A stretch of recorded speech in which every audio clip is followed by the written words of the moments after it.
welcome to the first episode of Truth and Testimony. I am so glad you decided to listen to me ramble today.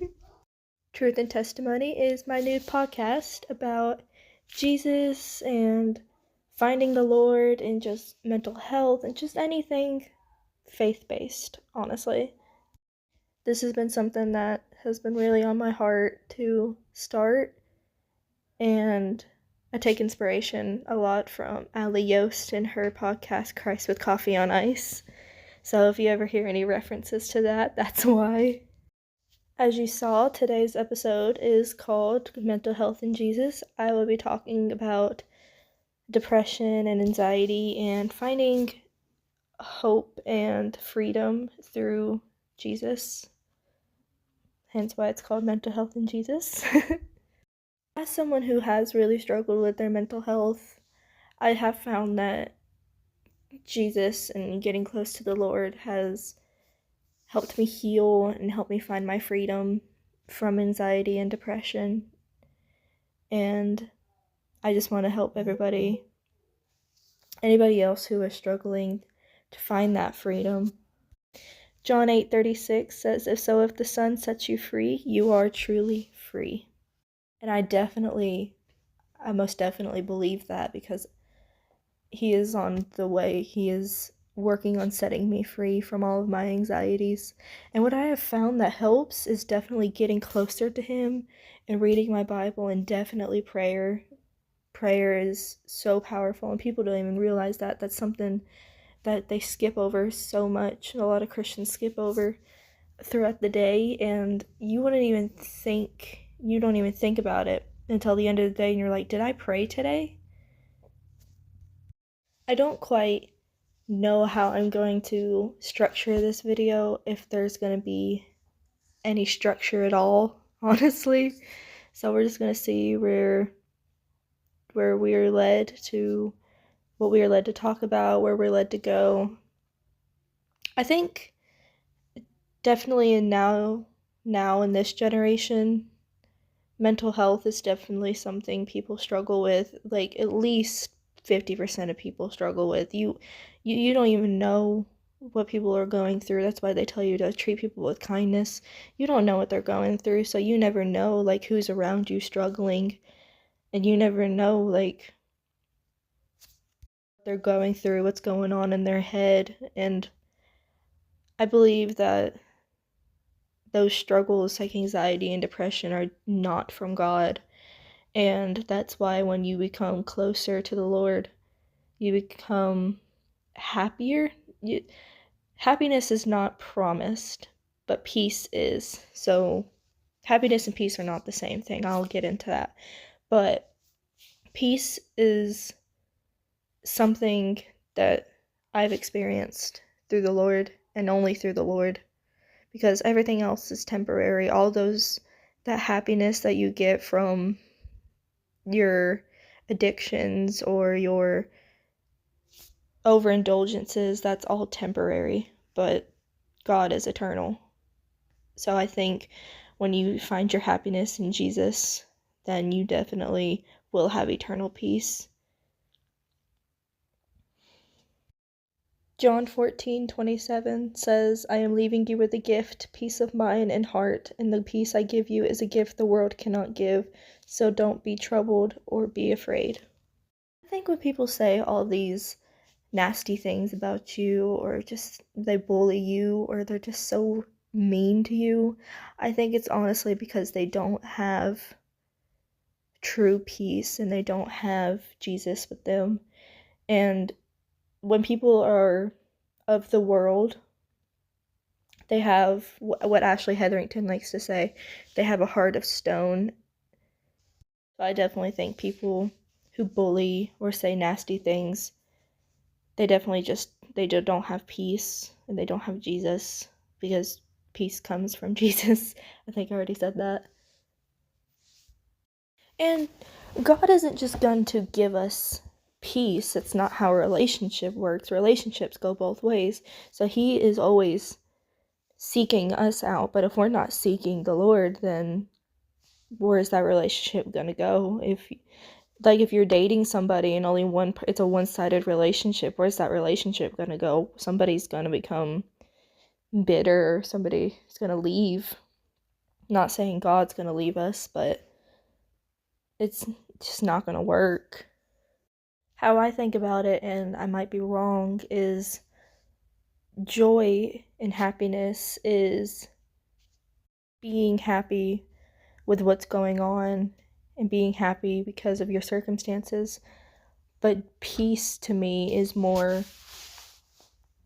feeling okay with what's going on and feeling at peace of what's going to happen, of what's going on currently.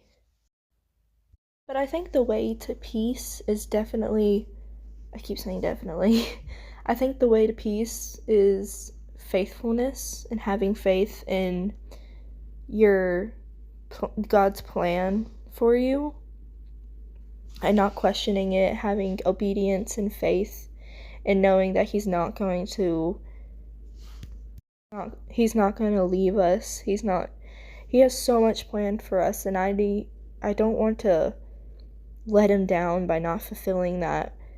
But the first step is having faith. Because we have this void in us, and because worldly things are very temporary, if we're not filling the void with Jesus, then it's like pouring everything through a strainer. It's all just gonna seep back out and you're still gonna be left empty. The definition of anxiety is intense and excessive and persistent worry and fear. Worry and fear, neither of those are from God. He tells us do not fear. He tells us not to fear. He tells us not to worry because we have him. So if we cast all of those anxieties and we cast all of those burdens, he will take care of us. He will not let, it says in the Bible, he will not let the godly fall. John 14:1 says, "Don't let your hearts be troubled. Trust in God and trust also in me." We have to surrender all of these worries and all of these fears to Jesus because he said so. He's going to take care of us, and because he cares about us. Give all of your worries to him because he cares about you. That's what 1 Peter says.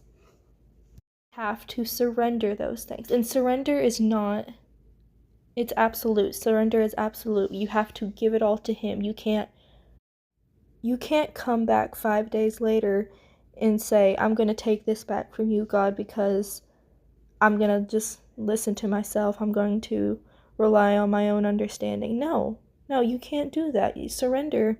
You have to give it all to him because he cares about us. He is not going to let us fall. But we have to trust him and we have to surrender to him. We have to be still in our spirit. But we can't be still over here in this anxiety.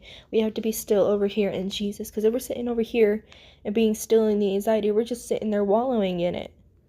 And we're never going to leave if we just sit there. But if we sit here in Jesus and we follow Jesus, if you can be saved, but you can't stop there. You can find your salvation, but you cannot stop there because that is not where Jesus stops. You can meet Jesus right there, but he's going to keep walking forward and you have to follow him. You cannot stay there because you won't be with Jesus. Jesus doesn't stay in one place because we have to keep going forward. So to actually follow Jesus, we have to actually follow him. We have to go where he's going. We have to go where he's leading us because he's going to lead us. We can't just sit here and being comfortable. He does not call us to be comfortable. He calls us to be obedient and calls us to go where he is leading us.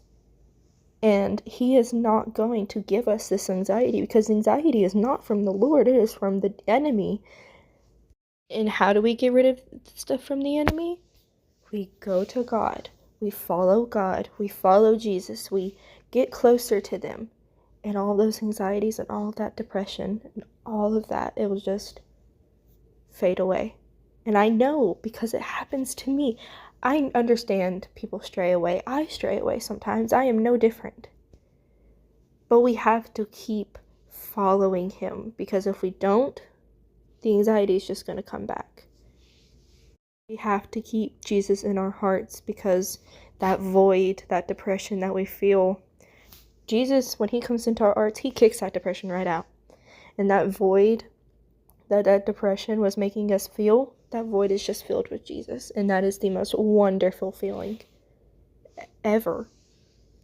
I'm not saying that as soon as you find your salvation, you're going to be completely healed from your anxiety and your depression. But it is going to happen. You just have to have patience. Thank you so much for listening to Truth and Testimony and joining me and listening to me ramble.